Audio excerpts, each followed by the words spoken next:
একবার গভীর শান্ত হয়ে চোখ বন্ধ করে ভাবুন তো, যদি ঠিক এই মুহূর্তে আপনি জানতে পারেন যে আপনার কখনো মৃত্যু হতে পারে না, যদি আজ এই পরম সত্যটি আপনার সামনে উন্মোচিত হয় যে এই পৃথিবীতে আপনার জন্ম কোনো সাধারণ ঘটনা নয়, কোনো ভুলের ফসল নয়, বরং এর পেছনে লুকিয়ে আছে এমন এক সুমহান মহাজাগতিক উদ্দেশ্য যা জানার পর আপনার চারপাশের এই চেনা জগৎটা আর কখনো আগের মতো মনে হবে না।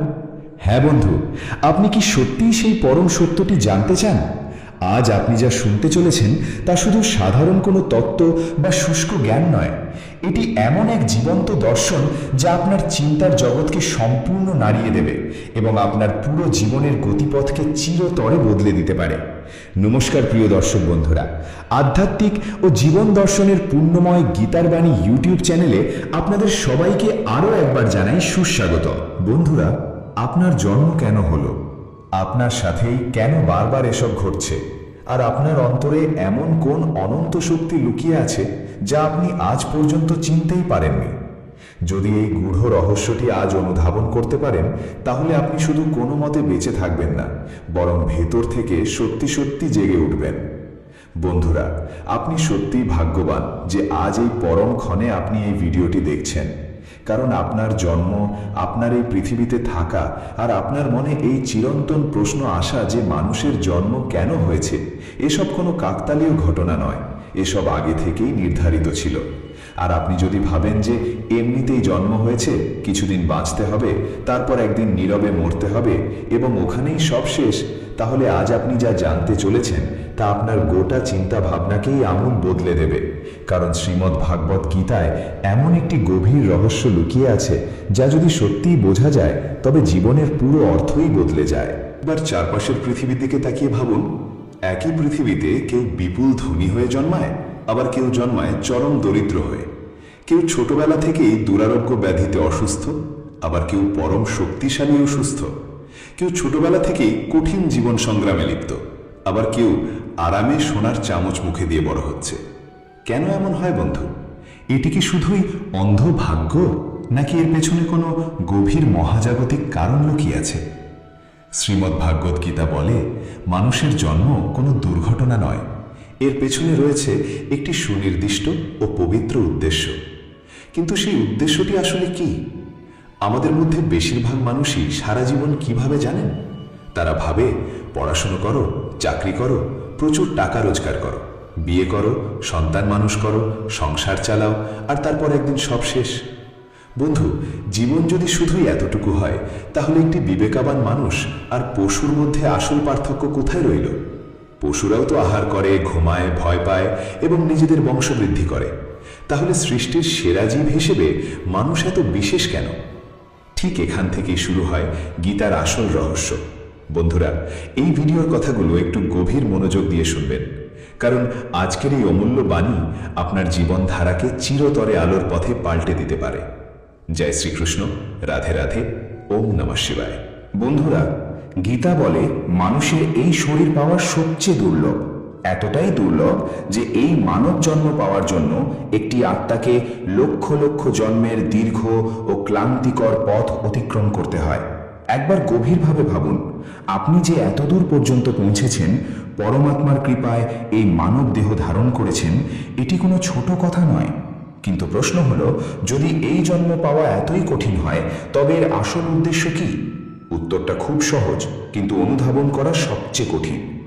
মানুষের জন্ম শুধু কোনো মতে আহার ও নিদ্রায় বেঁচে থাকার জন্য হয়নি, বরং নিজেকে জানার জন্য হয়েছে। আর এই গূঢ় সত্যটি আমরা যখন সত্যিই বুঝে উঠি, তখন এই জাগতিক মায়ায় জড়িয়ে থাকার কোনো ইচ্ছাই আর আমাদের মাঝে অবশিষ্ট থাকে না। বন্ধু, এখন হয়তো আপনি ভাবছেন, নিজেকে জানার মানে কি? আমরা তো নিজেদের খুব ভালো করেই চিনি, যেমন আমার নাম অমুক, আমি আমার ঠিকানা জানি, আমার পরিবার ও পেশাকে জানি। কিন্তু বন্ধু, গীতা বলে এসবের কোনোটি আসল আপনি নন। আপনার নাম, আপনার শরীর, আপনার মন, এসব আপনার সম্পদ, জাগতিক পরিচয়ের বাহন, কিন্তু এগুলো আপনি নিজে নন। কথাটি শুনতে খুব অদ্ভুত লাগছে, তাই না? বন্ধু, এখানেই সবচেয়ে বড় রহস্যটি লুকিয়ে আছে। আপনি যদি এই রক্ত মাংসের শরীর না হন, তবে আপনি আসলে কে? গীতা পরম অভয়বাণী দিয়ে বলে, আপনি হলেন অবিনশ্বর আত্মা, এমন একটি শাশ্বত ও চেতন শক্তি যা কখনো জন্মায় না এবং কখনো মরেও না। কেবল সময়ের সাথে শরীর বদলায়, কিন্তু আত্মা চিরকাল অপরিবর্তিত থাকে। যেমন মানুষ পুরনো ও জীর্ণ জামা কাপড় বদলে হাসি মুখে নতুন পোশাক পরিধান করে, ঠিক তেমনি আত্মাও পুরনো শরীর ছেড়ে নতুন শরীর ধারণ করে। তাহলে আসল প্রশ্নটি এখানেই চলে আসে, আমরা যদি শাশ্বত আত্মাই হই তবে এই মানুষের জন্ম কেন পেলাম? এটাই সেই জায়গা যেখানে ৯৯% মানুষই সবচেয়ে বড় ভুলটি করে বসে। আমরা পুরো জীবনটাই শুধু এই নশ্বর শরীরকে খুশি করতে ব্যস্ত হয়ে পড়ি। ভালো খাবার, দামি পোশাক, নাম, কারি কারি টাকা আর সম্মানের পেছনে ছুটতেই থাকি। কিন্তু আমাদের ভেতরের আসল যে সত্তা, সেই আত্মার কি হবে? গীতা বলে, যতক্ষণ না আত্মা তার আসল পরম জ্ঞান লাভ করে ততক্ষণ সে এই জন্ম মৃত্যুর চক্রে বারবার ফিরে আসতে থাকে। এর মানে হলো আপনি বারবার জন্ম নেবেন এবং বারবার মারা যাবেন, শুধু এক শরীর থেকে অন্য শরীরে যাত্রা করতে থাকবেন। আর এই শরীর বদলানোর দীর্ঘ পথে আপনাকে শত শত কষ্ট, যাতনা ও পীড়া ভোগ করতে হবে। তাহলে কি আমরা এই চক্রে চিরকাল এভাবেই বন্দী থাকব? না বন্ধু, ঠিক এখানেই মানুষের জন্মের আসল উদ্দেশ্যটি আমাদের সামনে এসে দাঁড়ায়, আর তা হলো পরম মুক্তি। মানুষই হলো সৃষ্টির একমাত্র চেতন জীব, যে এই মায়ার চক্র থেকে চিরতরে বেরিয়ে আসতে পারে। কোনো পশু বা অন্য কোনো জীব এটি পারে না, শুধুমাত্র মানুষই পারে। কিন্তু সেটি কিভাবে সম্ভব? বন্ধুরা, এর জন্য প্রথমেই আপনাকে এটি বুঝতে হবে যে আপনার জীবন সেভাবে চলছে না যেভাবে আপনি ভাবছেন। আপনি হয়তো অহংকার বসে ভাবছেন, আমি নিজের ইচ্ছায় এটা করছি, আমি ওটা অর্জন করছি। কিন্তু গীতা বলে, আপনার কাজ, আপনার চিন্তা ভাবনা, আপনার ইচ্ছা, এসবই আপনার পূর্বজন্মের সঞ্চিত কর্মের প্রভাব। অর্থাৎ আজ আপনি যা হয়েছেন তা হঠাৎ করে শূন্য থেকে হননি। আপনার আত্মা আগেও বহু জন্ম ধারণ করেছে এবং প্রতি জন্মে করা সেই ভালো মন্দ কর্মফলই আজ আপনার বর্তমান জীবন তৈরি করেছে। একবার শান্ত হয়ে ভাবুন, আজ যদি আপনি কোনো ভুল করেন তবে তার প্রভাব শুধু এই জীবন পর্যন্তই সীমাবদ্ধ থাকবে না, এটি আপনার পরবর্তী জন্মকেও সুনির্দিষ্টভাবে নির্ধারণ করবে। এটাই হলো অমোঘ কর্মের নিয়ম। আর ঠিক এই কারণেই আপনি জন্ম মৃত্যুর এই চক্রে আটকে আছেন। তাহলে মুক্তির উপায় কি?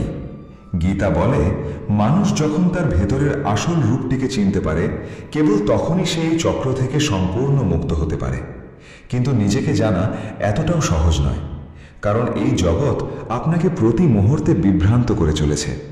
বর্তমান যুগের চাকচিক্য, সোশ্যাল মিডিয়ার মোহ, অন্তহীন লোভ, ভোগের ইচ্ছা, অন্যের সাথে তুলনা আর অহংকার, এই সব কিছু মিলেমিশে আপনাকে আপনার আসল গন্তব্য থেকে দূরে সরিয়ে নিয়ে যাচ্ছে। এটাকেই শাস্ত্রে বলা হয় মায়া। আপনার বারবার মনে হয়, আরেকটু টাকা পেয়ে যাই, আরেকটু সাফল্য পাই, আরেকটু সুখ ভোগ করে নিই, তারপরই জীবনে সব ঠিক হয়ে যাবে। কিন্তু রূঢ় সত্যটি হলো, মানুষের জাগতিক ইচ্ছা কখনো শেষ হয় না। একটি পূর্ণ হতে না হতেই আরেকটি নতুন ইচ্ছার জন্ম হয়, আর এই অন্তহীন চক্করে ছুটতে ছুটতেই পুরো জীবনটা একদিন শেষ হয়ে যায়। জীবনের শেষ বেলায় এসে কি অবশিষ্ট থাকে জানেন? শুধুই গভীর ক্লান্তি, অনুশোচনা আর একরাশ অপূর্ণতা। আর সবশেষে এই অপূর্ণতাই আপনাকে আবার এই পৃথিবীতে টেনে নিয়ে আসে সেই অতৃপ্ত বাসনাকে পূর্ণ করার জন্য। কিন্তু এখানে এসে আপনি আবারও সেই একই মায়ার জালে জড়িয়ে পড়েন। তাহলে এর মানে কি? আমাদের কি সংসার, পরিবার ও দায়িত্ব সব ছেড়ে দেওয়া উচিত? না বন্ধু, গীতা কখনো বলে না যে আপনি সংসার ছেড়ে দুনিয়া ত্যাগ করে বৈরাগী হয়ে যান। গীতা বলে, এই দুনিয়াতেই থাকুন, কিন্তু তার সাথে আষ্টপিষ্টে বেঁধে যাবেন না। এটাই হলো নির্লিপ্ত থাকার আসল শিল্প। আপনি কাজ করুন, অর্থ উপার্জন করুন, সুন্দরভাবে সংসার সামলান, কিন্তু মনে সর্বদা এই ধ্রুব সত্যটি গেঁথে রাখুন যে এই সব কিছুই নিতান্তই অস্থায়ী। পদ্মপাতায় জলের মতো সংসারে থেকেও মনে মনে অনাসক্ত থাকুন। আপনার জীবনের আসল উদ্দেশ্য এই জাগতিক প্রাপ্তির চেয়েও অনেক ঊর্ধ্বে। বন্ধুরা, এখন প্রশ্ন হলো, আমরা যদি এই কথাগুলো বুঝেও যাই তবে এরপর আমাদের করণীয় কি? ঠিক এখান থেকে শুরু হয় পরবর্তী গভীর রহস্য, যা খুব কম মানুষই অনুধাবন করতে পারে। মানুষের জন্ম শুধু মুক্তি লাভের জন্য নয়, বরং সেই পরম সত্যকে নিজের ভেতরে অনুভব করার জন্য। বেশিরভাগ মানুষই একটা জায়গায় এসে আটকে যায়, কেউ বলে ভগবান মন্দিরে আছেন, কেউ বলেন তিনি ওই দূর আকাশে আছেন, আবার কেউ বলেন তিনি কোনো বিশেষ রূপে আছেন যা আমাদের চর্মচক্ষুতে ধরা পড়ে না। কিন্তু গীতা আমাদের খুব অন্যরকম একটি দর্শনের কথা বলে। বন্ধু, পরম সত্য বাইরের কোনো বস্তু নয়, সেই শাশ্বত সত্য স্বয়ং আপনার ভেতরেই বিরাজ করছে। বন্ধুরা, এবার বিষয়টি একটু গভীর মন দিয়ে বুঝুন। আমরা সারা জীবন কি করি? আমরা বাইরে আনন্দ খুঁজি, বাইরে সাফল্য খুঁজি, বাইরে ভালোবাসা খুঁজি। এমনকি যে পরম শান্তি আমরা চাই, সেটাও কি আমরা বাইরের জগতেই খুঁজি না? কিন্তু গীতা বলে যে অমূল্য রত্নটি আপনি হন্যে হয়ে বাইরে খুঁজছেন, তা আগে থেকেই আপনার ভেতরে সযত্নে রক্ষিত আছে। তবে সবচেয়ে অবাক করা বিষয় হলো, এত কাছে থাকা সত্ত্বেও আমরা তা অনুভব করতে পারি না। কিন্তু কেন? কারণ আমাদের চেতনার ওপর একটি ঘন আস্তরণ পড়ে আছে। অন্তহীন ইচ্ছা, ভয়, অহংকার এবং অজ্ঞানতার কারণে তৈরি হয়েছে এই আস্তরণটি। আর এই আস্তরণটি সময়ের সাথে এতটাই পুরু হয়ে যায় যে আমাদের ভেতরের সত্য আলোটি দেখা পুরোপুরি বন্ধ হয়ে যায়। বিষয়টি একটি সহজ উদাহরণের মাধ্যমে বুঝুন বন্ধু। যেমন একটি পরিষ্কার আয়নার ওপর দীর্ঘদিন ধরে ধুলো জমতে জমতে এমন অবস্থা হয় যে আপনি তাতে নিজের মুখটাই আর দেখতে পান না। এমন পরিস্থিতিতে আপনি কি করবেন? আপনি কি বাজার থেকে নতুন আয়না কিনে আনবেন? নিশ্চয়ই নয়। আপনি শুধু আয়নার উপর জমে থাকা ধুলোটা সযত্নে পরিষ্কার করবেন, আর ধুলোটা সরে গেলেই আপনার আসল মুখটি নিজে থেকেই সেখানে ভেসে উঠবে। আমাদের জীবনের সাথেও ঠিক এটাই ঘটে চলেছে। আমাদের বাইরে থেকে নতুন কোনো কিছু পাওয়ার দরকার নেই, শুধু ভেতরে জমে থাকা মিথ্যেকে সরিয়ে ফেলতে হবে। যা সত্য নয় তার মোহ ত্যাগ করতে হবে। আর এটাই হলো গীতার সবচেয়ে গভীর রহস্য। সত্যকে বাইরে কোথাও গিয়ে পেতে হয় না, শুধু ভেতরের অজ্ঞানতার ধুলোটিকে সরিয়ে দিতে হয়। এখন মনে স্বাভাবিকভাবেই প্রশ্ন আসে, এই অজ্ঞানতার আস্তরণ সরবে কিভাবে? গীতা এর সমাধানে 3টি সুনির্দিষ্ট পথের কথা বলেছে: জ্ঞান, কর্ম এবং ভক্তি। কিন্তু এখানেও আমরা একটি বড় ভুল করে বসি। সাধারণ মানুষ ভাবে যে মুক্তির জন্য বোধহয় এই 3টির মধ্যে থেকে যে কোনো একটি পথ বেছে নিতে হবে। কিন্তু আসল সত্যটি হলো, এই 3টি পথ আলাদা নয়, বরং এরা একে অপরের পরম পরিপূরক। চলুন বন্ধুরা, বিষয়টি আমরা আরেকটু সহজভাবে বোঝার চেষ্টা করি। প্রথম পথটি হলো জ্ঞান। জ্ঞান মানে শুধু রাশি রাশি বই পড়া বা পাণ্ডিত্য অর্জন নয়। আসল জ্ঞান হলো এটি গভীরভাবে উপলব্ধি করা যে আমি আসলে কে। বন্ধু, যতদিন আপনি নিজেকে এই রক্তমাংসের শরীর বলে মনে করবেন, ততদিন আপনার মনে ভয় আসতে বাধ্য। কখনো মৃত্যুর ভয়, কখনো মানুষের ভয়, কখনো হেরে যাওয়ার ভয়, আবার কখনো বা কিছু না পাওয়ার গভীর বেদনা। কিন্তু যেদিন আপনি অন্তরে উপলব্ধি করবেন যে আমি এই নশ্বর শরীর নই, আমি হলাম অবিনশ্বর আত্মা, ঠিক সেদিন থেকেই আপনার ভেতরের সমস্ত ভয় চিরতরে দূর হতে শুরু করবে। কারণ এই আত্মাকে আগুনে পোড়ানো যায় না, অস্ত্রে কাটা যায় না, পানিতে ভেজানো যায় না, বা কোনোভাবেই শেষ করা যায় না। নিজের স্বরূপের এই সঠিক উপলব্ধি হলো আসল জ্ঞান। তবে হ্যাঁ, শুধু জ্ঞান অর্জন করলেই জীবনের সবকিছু বদলে যায় না। এবার আসি দ্বিতীয় পথ, অর্থাৎ কর্মের কথায়। আপনি সারাদিনে যা কিছুই করেন না কেন, তা তিল তিল করে আপনার ভবিষ্যৎ তৈরি করে। কিন্তু এখানেও একটি অত্যন্ত গুরুত্বপূর্ণ মোড় রয়েছে। ভগবান শ্রীকৃষ্ণ গীতায় বলেছেন, কর্ম করে যাও, কিন্তু ফলের আশা করো না। বন্ধুরা, কথাটি শুনতে খুব সহজ মনে হলেও বাস্তবে প্রয়োগ করা সবচেয়ে কঠিন। কারণ আমরা প্রতিটি কাজের পেছনেই কোনো না কোনো প্রাপ্তির আশা লুকিয়ে রাখি। মনে মনে ভাবি, আমি এটা করেছি তাই বিনিময়ে ওটা পাবো।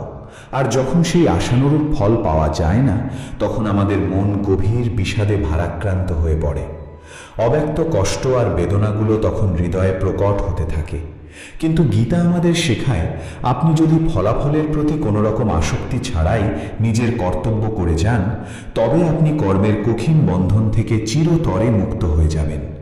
এর মানে হলো, বাইরের কাজ ঠিক আগের মতোই থাকবে, কিন্তু ভেতরের চিন্তাভাবনা ও দৃষ্টিকোণ পুরোপুরি বদলে যাবে। আপনি পরম নিষ্ঠার সাথে কাজ করবেন ঠিকই, কিন্তু তার ফলাফলের উপর মানসিকভাবে নির্ভরশীল হবেন না। আর এই নির্লিপ্ত অবস্থাই হলো আত্মার আসল স্বাধীনতা। আর তৃতীয় পথটি হলো ভক্তি। ভক্তি মানে হলো পরমেশ্বরের চরণে নিজেকে পুরোপুরি সমর্পণ করে দেওয়া। জীবনে যখন যা ঘটছে তা পরম করুণাময়ের ইচ্ছা বলে হাসি মুখে মেনে নেওয়া, অন্তরে এটি গভীরভাবে বিশ্বাস করা যে এই বিশাল জগতের সবকিছু আমার ক্ষুদ্র শক্তিতে নিয়ন্ত্রণ করা সম্ভব নয়। বন্ধুরা, আমি অত্যন্ত নিশ্চিত হয়ে বলতে পারি, যেদিন আপনি এই সত্যটি মনে প্রাণে মেনে নেবেন, সেদিন ভেতর থেকে এক অনাবিল ও অদ্ভুত শান্তি অনুভব করবেন। কারণ তখন আপনি আর পরিস্থিতির সাথে অযথা লড়াই করবেন না, বরং মহাজাগতিক প্রবাহের সাথে নিজেকে ভাসিয়ে দেবেন। আর এটাই হলো সমর্পণ ও ভক্তির আসল শক্তি। একবার শান্ত হয়ে ভাবুন তো, যদি কোনো মানুষের জীবনে এই তিনটি অমূল্য গুণ, সঠিক জ্ঞান, নিষ্কাম কর্ম এবং গভীর ভক্তি একসাথে মিলে যায়, তাহলে কি ঘটবে? সেই মানুষটি ভেতর থেকে আমূল বদলাতে শুরু করবে। তার চিন্তার জগৎ পরিশোধিত হবে এবং আচরণের প্রতিটি ছত্রে নম্রতা ফুটে উঠবে। জীবনের প্রতি তার চাওয়া পাওয়ার অগ্রাধিকারগুলোও তখন পুরোপুরি বদলে যাবে। আর সবচেয়ে বড় প্রাপ্তি হলো, সে তার অন্তরে এক শাশ্বত ও অবিচল প্রশান্তি অনুভব করতে শুরু করবে। এখন একটি অত্যন্ত জরুরি প্রশ্ন হয়তো আপনার মনে উকি দিচ্ছে। এই দর্শন যদি এতটাই শক্তিশালী হয়, তবে পৃথিবীর সব মানুষ কেন এই পথে চলে না? এর একমাত্র কারণ হলো আমাদের মন বড়ই চালাক। গীতায় ভগবান শ্রীকৃষ্ণ অর্জুনকে বলেছেন, এই মন বড়ই চঞ্চল, ঠিক উদ্যান বায়ুর মতো, একে বশে আনা অত্যন্ত কঠিন।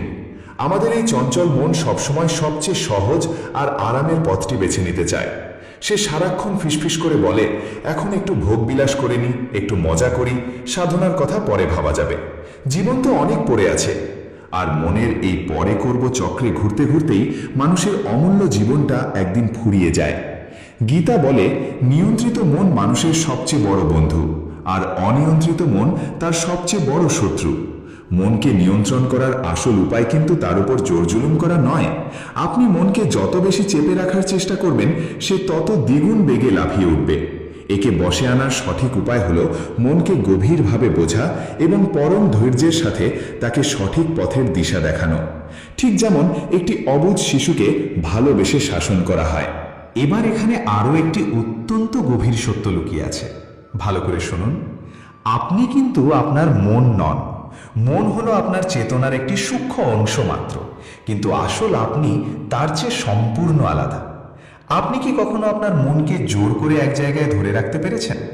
আপনি যেমনটা চাইবেন মন কেবল ততটুকুই ভাববে, এমনটা কিন্তু কখনোই হয় না। যেদিন আপনি গভীরভাবে উপলব্ধি করবেন যে মন আপনার সত্তা থেকে আলাদা একটি মাধ্যম মাত্র, যেদিন এই ধ্রুব সত্যটি আপনি মনে প্রাণে মেনে নেবেন, ঠিক সেদিন থেকেই জীবনের পুরো খেলাটি ঘুরে যাবে। কারণ তখন আপনি আর চঞ্চল মনের পেছনে অন্ধের মতো ছুটবেন না, বরং একজন শান্ত দর্শকের মতো তাকে পর্যবেক্ষণ করতে শুরু করবেন। আর যখন আপনি নিজের মনকে দূর থেকে নীরবে পর্যবেক্ষণ করতে শেখেন, তখন ধীরে ধীরে আপনার উপর থেকে মনের আধিপত্য কমতে শুরু করে। শাস্ত্রে একেই বলা হয়েছে ধ্যান বা মেডিটেশনের আসল অর্থ। ধ্যান মানে চোখ বন্ধ করে কল্পনার জগতে হারিয়ে যাওয়া নয়। ধ্যান মানে হলো নিজের অন্তরের গহীনে উঁকি দেওয়া, বাইরের কোলাহলে নয়, নিজের ভেতরের নীরবতায় প্রবেশ করা। সেখানে আপনি খুঁজে পান এক অনাবিল শান্তি এবং এমন এক স্বর্গীয় আনন্দ যা বাইরের কোনো জাগতিক বস্তুর ওপর কখনোই নির্ভর করে না। তবে বন্ধু, এটি তো কেবল যাত্রার শুরু। আপনি নিজের ভেতর যত গভীরে ডুব দেবেন, ততই অনুভব করবেন যে এই বিশাল যাত্রায় আপনি একা নন। আপনার অন্তরে এমন এক পরম শক্তি বিরাজ করছে যা সৃষ্টির শুরু থেকেই আপনার সাথে ছিল। আর সেই চিরন্তন শক্তিটি হলেন স্বয়ং ভগবান। জীবনে যখন আপনি ভীষণ একা হয়ে পড়েন, চারপাশের সবকিছু যখন ভুল পথে চলতে থাকে, বিপদের দিনে যখন আপন বলতে কেউই পাশে থাকে না, ঠিক তখনও আপনার অন্তরের গভীর থেকে একটি অভয়বাণী ভেসে আসে, ভেঙে পড়ো না, সব ঠিক হয়ে যাবে। সেই শান্তিময় আওয়াজটি কিন্তু আপনার চঞ্চল মনের আওয়াজ নয়। কারণ বিপদের সময় মন তো মানুষকে আরও বেশি ভয় দেখায়, নেতিবাচক চিন্তার বিষ মাথায় ঢুকিয়ে দেয়। কিন্তু ভেতর থেকে আসা সেই ঐশ্বরিক আওয়াজটি থাকে পরম শান্ত, অত্যন্ত স্থির, এবং তা সর্বদা মানুষকে সঠিক পথের দিশা দেখায়। গীতা বলে, আপনার ভেতরের সেই ধীরস্থির আওয়াজটিই হলো পরমাত্মার বাণী। ভগবান দূরে কোথাও বসে নেই, তিনি পরমাত্মা রূপে আপনার হৃদয়েই অবস্থান করছেন। আমরা সবসময় ভগবানকে কোনো একটি নির্দিষ্ট বাহ্যিক রূপে দেখতে চাই, কিন্তু নিরাকার পরমেশ্বর সর্বভূতে ও সবার হৃদয়ে সদা জাগ্রত রয়েছেন। সুসজ্জিত ঘরে মৃদু সুগন্ধি ছড়িয়ে থাকলে যেমন শান্ত হয়ে শ্বাস না নিলে বোঝা যায় না, ঠিক তেমনি ভগবানও অনন্তকাল ধরে আপনার আত্মাতেই বিরাজ করছেন। শুধু আপনার মন বাইরের রঙিন জগতের মোহমায়ায় আটকে আছে। মানব জন্মের আসল উদ্দেশ্য ভগবানকে খোঁজা নয়, বরং নিজের ভেতর তাকে চেনা। খোঁজার অর্থ হলো তিনি বাইরে কোথাও হারিয়ে গেছেন, আর চেনার অর্থ হলো তিনি আগে থেকেই অন্তরে বিদ্যমান। তবে ভগবান আমাদের ভেতরে থাকলেও আমরা পুরোপুরি ভগবান নই, আমরা পরম ভগবানের অংশ। যেমন অগ্নিকুণ্ডের ছোট্ট স্ফুলিঙ্গ পুরো আগুন নয়, ঠিক তেমনি আমাদের মাঝে ঈশ্বরের গুণ থাকলেও আমরা পরমাত্মার অংশ মাত্র। এই সত্য উপলব্ধি করলে আপনি আর কখনো নিজেকে পরিস্থিতির দাস বা দুর্বল মনে করবেন না। আপনার দৃঢ় বিশ্বাস জন্মাবে যে আমার ভেতরেই সেই অনন্ত শক্তি লুকিয়ে আছে, যা আমাকে যে কোনো কঠিন পরিস্থিতি থেকে টেনে তুলতে সক্ষম। ভগবান ভেতরে থাকলে পৃথিবীতে এত অন্যায় বা খারাপ কাজ কেন ঘটে? গীতা বলে, মানুষ যখন তার ভেতরের আসল ঐশ্বরিক পরিচয়টি ভুলে যায়, কেবল তখনই সে অন্ধকারের দিকে ধাবিত হয়। আসলে খারাপ বা পাপ বলে আলাদা কোনো শক্তির অস্তিত্ব নেই। এটি মূলত আত্মিক অজ্ঞতারই বহিঃপ্রকাশ। যেমন আলোর অভাবই হলো অন্ধকার, তেমনি হৃদয়ে আধ্যাত্মিক জ্ঞানের অভাব ঘটলেই মানুষ অন্ধ লোভে ও অহংকারে মত্ত হয়। পৃথিবীর প্রতিটি মানুষ যদি বুঝতে পারে যে তার নিজের ভেতর এবং সামনের মানুষটির ভেতর একই ভগবান বাস করছেন, তবে সে কখনো অপরের ক্ষতি করতে পারবে না। তাহলে ধনী গরিব বা সুখ দুঃখের ভেদাভেদ কেন? গীতা বলে, এই সমস্ত পার্থক্য কেবল নশ্বর শরীর এবং চঞ্চল মনের স্তরে, পরম পবিত্র আত্মার স্তরে নয়। একই বিদ্যুৎ প্রবাহ যেমন বিভিন্ন রঙের বাল্বের ভেতর দিয়ে গিয়ে আলাদা আলো ছড়ায়, ঠিক তেমনি আমাদের সবার শরীর আলাদা হলেও ভেতরের আত্মা সেই একই পরম উৎস থেকেই এসেছে। এটি বুঝলে অপরের সাথে তুলনা ও ঈর্ষা করার অসুস্থ প্রতিযোগিতা চিরতরে বন্ধ হয়ে যাবে। সবচেয়ে বড় সমস্যা হলো আমরা মায়ার প্রভাবে এসব ভুলে বসে থাকি। ভুলে যাওয়া স্বরূপ মনে পড়বে কিভাবে? এর উপায় হলো সৎসঙ্গ। আপনি যেমন মানসিকতার মানুষের সাথে চলাফেরা করবেন, ধীরে ধীরে আপনিও ঠিক তাদের মতোই হয়ে উঠবেন। যারা সর্বদা পরম সত্য ও আত্মজ্ঞানের সন্ধানে রত, তাদের সান্নিধ্যে থাকাই আসল সৎসঙ্গ। তা সে কোনো সাধু মহাত্মার সান্নিধ্যেই হোক অথবা কোনো পবিত্র ধর্মগ্রন্থ পাঠের মাধ্যমেই হোক। বারবার সত্য শ্রবণ করলে তা অবচেতন মনে গেঁথে যায় এবং ভেতর থেকে আসল জাগরণ আসে। তবে এই পথটি বাইরে থেকে দেখতে সহজ মনে হলেও ভেতরের দিক থেকে চরম চ্যালেঞ্জিং। কারণ নিজের ভেতরের সুপ্ত দুর্বলতাগুলোকে দেখা এবং নিজের ভুলগুলোকে অকপটে স্বীকার করে নেওয়া অহংকারী মনের কাছে সবচেয়ে কঠিন কাজ। কিন্তু গীতা বলে, যে মানুষ নিজের ভেতরের সত্য থেকে পালিয়ে বেড়ায় সে কখনো শাশ্বত শান্তির দেখা পায় না। যেদিন মানুষ নিজের সুপ্ত রাগ, ভয় ও কামনাগুলোকে চিনতে পারে এবং বোঝে সে এগুলোর দাস, সেদিন থেকেই তার আসল রূপান্তর শুরু হয়। এই বদল হঠাৎ করে হয় না, ধীর প্রক্রিয়ায় হয়। যেমন সূর্য উঠলে অন্ধকার নিজে থেকেই কেটে যায়, তেমনি সচেতনতা বাড়লে পুরনো বদভ্যাস ঝরে পড়তে শুরু করে। আপনি যদি সত্যি এই পথে চলতে চান, তবে প্রতিদিন আপনাকে অত্যন্ত কার্যকরী 3টি কাজ করতে হবে। প্রথম কাজটি হলো নিজের দিনের শুরুটা বদলান। সকালে উঠেই মোবাইল ফোন ঘাঁটা বন্ধ করুন। দিনের প্রথম 10-15 মিনিট একান্তই নিজের সাথে নীরবতায় কাটান। শুধু শান্ত হয়ে বসে নিজের শ্বাস প্রশ্বাস এবং মনকে নীরবে পর্যবেক্ষণ করুন। দ্বিতীয় কাজটি হলো নিজের চিন্তাভাবনাকে পাহারা দিন। সারাদিনের কাজের মাঝে যখনই মনের ভেতর কোনো অহেতুক রাগ বা নেতিবাচক চিন্তার উদয় হবে, ঠিক তখনই থমকে দাঁড়ান। সেই চিন্তাটিকে ধরে ফেলে নিজেকে প্রশ্ন করুন, এই চিন্তাটি করা কি সত্যিই খুব জরুরি? দেখবেন দুশ্চিন্তা কর্পূরের মতো উবে যাবে। তৃতীয় কাজটি হলো নিজের কর্মকে শুদ্ধ ও নিষ্কাম করুন। আপনি কাউকে সাহায্য করলে মনে মনে তার কাছ থেকে বিন্দুমাত্র প্রতিদানের আশা রাখবেন না। অন্ধের মতো প্রাপ্তি বা ফলের দিকে তাকিয়ে কাজ করবেন না। এই পথে চলতে চলতে এমন এক সময় আসবে যখন বাইরের হইহুল্লোড়ের চেয়ে ভেতরের নীরবতাতেই বেশি শান্তি মিলবে। মানুষ তখন সম্পূর্ণ একা বসেও পরম তৃপ্তিতে হাসি মুখে থাকতে পারে। একে একাকিত্ব নয়, বলে আত্মার অভ্যন্তরীণ পূর্ণতা। সেই আলোকিত মানুষটি আর কখনো মানসিক চাপে ভোগে না, অপরের সাথে তুলনা করে না। সব পরিস্থিতিতেই তার ভেতরের প্রদীপটি থাকে একদম স্থির। গীতায় একেই বলা হয়েছে স্থির বুদ্ধি সম্পন্ন স্থিতপ্রজ্ঞ মানুষ। এই পথে চলার অর্থ এই নয় যে জীবনে কোনো সমস্যা আসবে না। সমস্যা অবশ্যই আসবে, কিন্তু আপনি তখন চরম সংকটগুলোকে উচ্চতর দৃষ্টিকোণ থেকে দেখতে শিখবেন। আগে কোনো বিপদ এলেই আপনি ঘাবড়ে যেতেন, অন্ধের মতো তাৎক্ষণিক প্রতিক্রিয়া দেখাতেন, কিন্তু এখন আপনি পরম স্থির থেকে সঠিক সময়ে অত্যন্ত সংযতভাবে তার জবাব দিতে শুরু করবেন। আর এটাই হলো আসল পরিপক্কতা। পরিবর্তন ধীর গতিতে হয়। মাটির নিচে থাকা ছোট্ট বীজ যেমন পরিবর্তন ধীর গতিতে হয়।